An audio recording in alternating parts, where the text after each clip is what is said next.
Sabda Rasulullah sallallahu alaihi wasallam berkenaan dengannya, awwaluhu rahmah wa awsatuhu maghfirah wa akhiruhu 'atqun minan nar.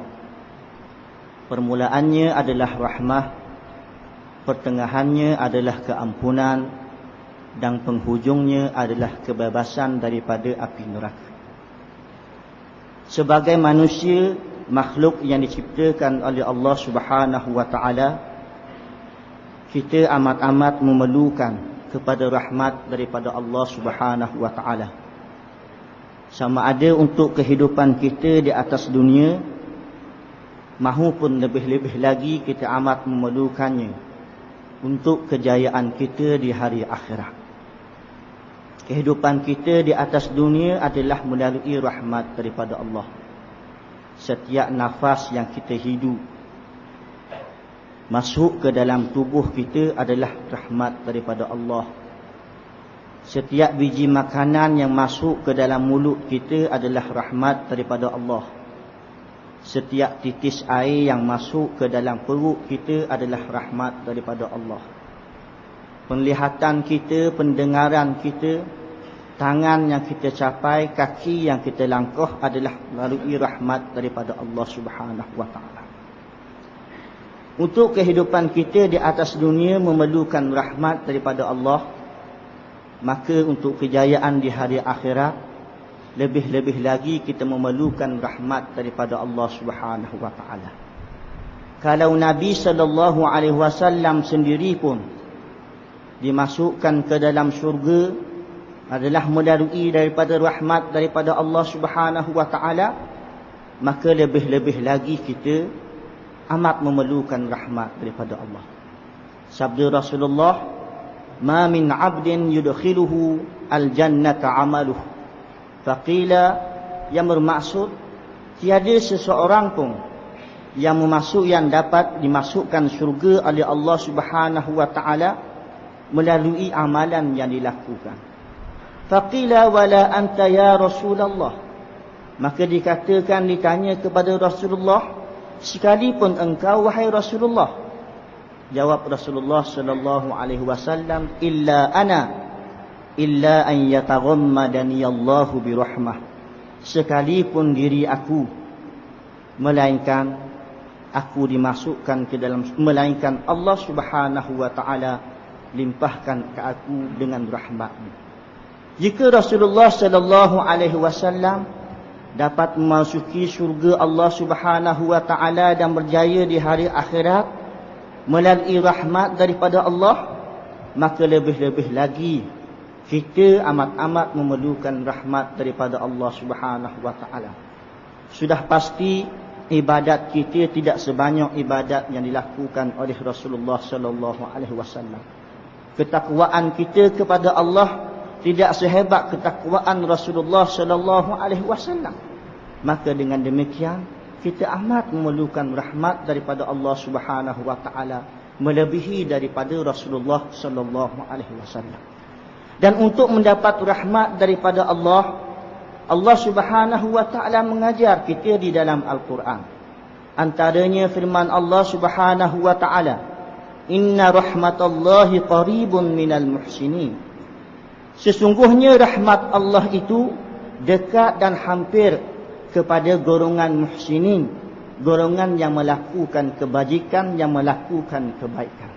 Siapa yang melakukan kebaikan ini diterangkan oleh Rasulullah sallallahu alaihi wasallam melalui hadis qudsi, melalui hadis Jibril yang datang menghadap Rasulullah sallallahu alaihi wasallam, yang bertanyakan kepada Rasulullah berkenaan dengan 3 perkara. Tanya Rasulullah sallallahu alaihi wasallam berkenaan dengan Islam, berkenaan dengan iman, dan berkenaan dengan ihsan, yang lahir daripada perkataan itu muhsinin. Wa mal ihsan, apakah dia yang dimaksudkan dengan ihsan? Jawab Rasulullah sallallahu alaihi wasallam, "An ta'budallaha ka'annaka tarah, fa in lam takun tarahu fa innahu yarak." Ihsan ialah engkau mengabdikan diri kepada Allah seolah-olah engkau dapat melihatnya, dan jika sekiranya engkau tidak dapat melihatnya, maka lahirlah, hadirlah di dalam dirimu perasaan bahawa Allah melihat kepadamu. Dengan maksud orang yang melakukan ihsan ialah mereka yang dapat menghadirkan dalam dirinya perasaan muraqabatullah, pengawasan Allah Subhanahu wa taala. Jika sekiranya ada di dalam dirinya perasaan ini, maka dia tidak tergamuk untuk melakukan maksiat dan perkara yang dilarang oleh Allah Subhanahu wa taala.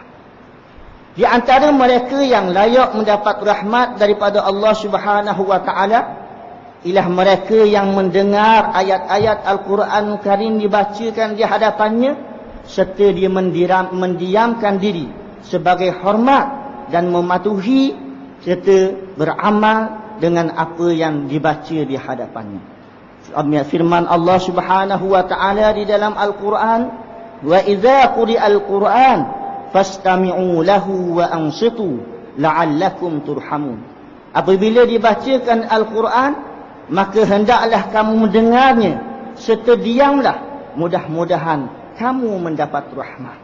Mudah-mudahan di dalam Al-Quran Karim, la'alla di dalam Al-Quran Karim bermaksud janji daripada Allah Subhanahu wa taala.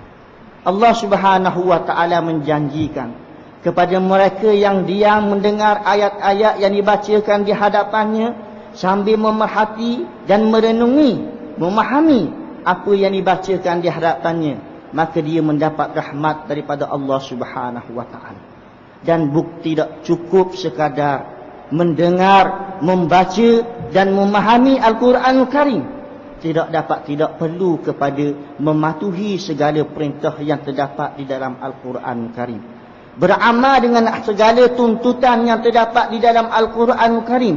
Meninggalkan segala larangan yang terdapat di dalam Al-Quran Karim. Inilah yang dijelaskan oleh Allah Subhanahu wa taala di dalam Al-Quran Karim.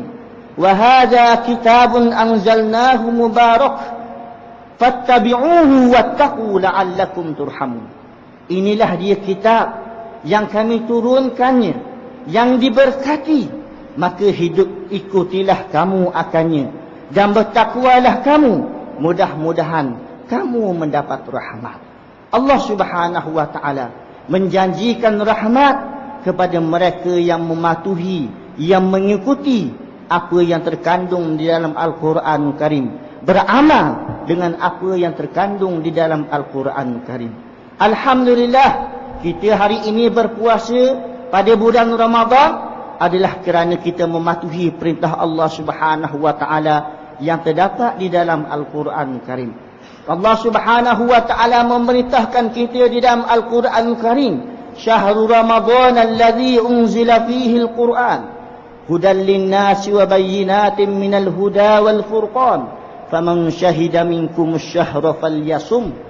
Bulan Ramadan yang diturunkan padanya Al-Quran, yang merupakan petunjuk panduan kepada manusia dan keterangan-keterangan daripada petunjuk yang membezakan di antara yang hak dan yang batil.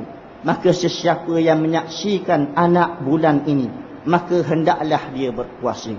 Kita berpuasa kerana kita mematuhi perintah Allah Subhanahu wa taala yang perintahkan oleh Allah di dalam Al-Quran Karim.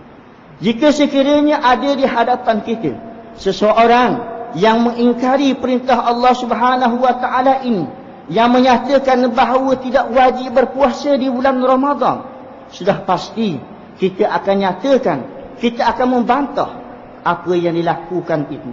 Kita akan menyatakan bahawa apa yang dilakukan itu akan membawa kepada pembatalan syahadahnya, kerana dia mengingkari perintah Allah Subhanahu wa taala di dalam Al-Quran Karim. Begitu juga jika sekiranya ada di hadapan kita seorang yang tidak berpuasa di bulan Ramadan, bukan kerana dia mengingkari ibadat puasa itu, tetapi sengaja dia tidak mahu berpuasa di bulan Ramadan, sudah tentu kita akan menghinanya. Sudah tentu kita akan berpendirian bahawa golongan ini, orang ini adalah orang yang fasik. Dan jika sekiranya dia datang di masjid kita, dia datang di surau kita, di tempat kita, tiba-tiba dia ingin menjadi imam, sudah pasti kita tidak menerima dirinya untuk menjadi imam, mengetuai sembahyang kita. Alangkah baiknya jika sekiranya pendirian yang sama kita lakukan pada kesemua perintah Allah Subhanahu wa taala yang terdapat di dalam Al-Quran Karim. Perintah supaya menutup aurat, perintah supaya menjalankan hukuman hudud, hukuman qisas, yang perintahnya juga sama terdapat di dalam Al-Quran Karim. Ya ayyuhallazina amanu kutiba alaikumul qisasu fil qatla. Wahai orang-orang yang beriman, diwajibkan kepada kamu pelaksanaan hukuman qisas dalam perkara orang yang mati dibunuh. Begitu juga firman Allah Subhanahu wa taala, az-zaniyatu waz-zani fajlidu kulla wahidin minhuma mi'atal jaldah. Orang perempuan yang berzina, orang lelaki yang berzina, maka hendaklah kamu sebat keduanya sebanyak 100 sebatan. Yang membelit, yang ajaib, yang hairannya, orang sanggup boleh menerima bahawa orang yang mengingkari perintah kewajipan berpuasa boleh menerima hukum bahawa orang ini kata keluar daripada ajaran Islam. Orang kita sanggup boleh tidak menerima mereka yang tidak berpuasa di bulan Ramadan untuk menjadi imam kita. Tetapi dalam masa yang sama kita sanggup menerima orang yang mengabaikan tuntutan yang lain, mengabaikan tuntutan qisas, tuntutan hudud dan sebagainya untuk menjadi ketua dan pemimpin dalam kehidupan kita di atas dunia ini. Mudah-mudahan untuk kita mendapat rahmat daripada Allah Subhanahu wa taala, kita mestilah mematuhi perintah daripada Allah Subhanahu wa taala. Kita sebagai manusia amat-amat memerlukan rahmat daripada Allah Subhanahu wa taala. Wallahu a'lam.